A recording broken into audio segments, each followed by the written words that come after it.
How do you know when and what to delegate?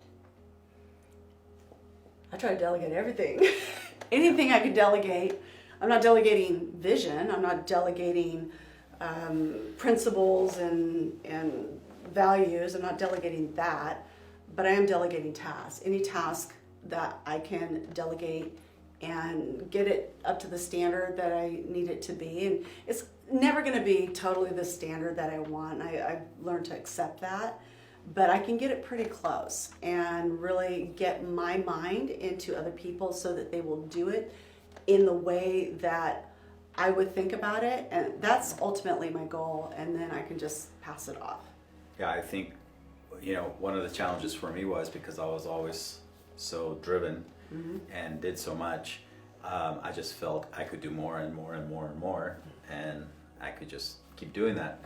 And but the reality is we all have limitations and we all have capacities that we can't go beyond. So if we don't learn how to delegate effectively, we will actually shrink our world and minimize even what the things that the Lord wants to do through us.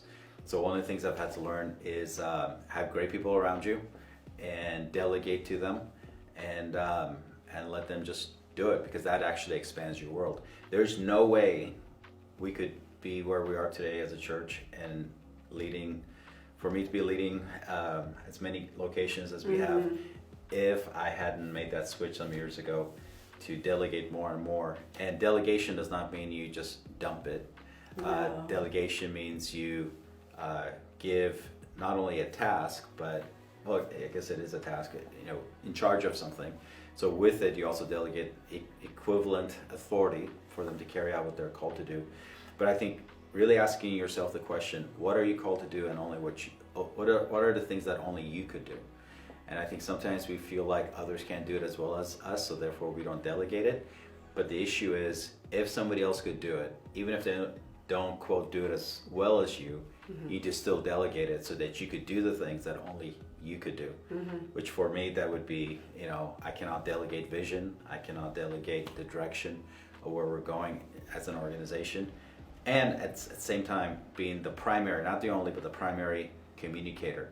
Not because I think I preach better than anybody else on our team, but it's because so much of vision is communicated through communication. So that's one of the things you have to identify. What is it, the things that only you could do to what God's called you to do in leading that organization.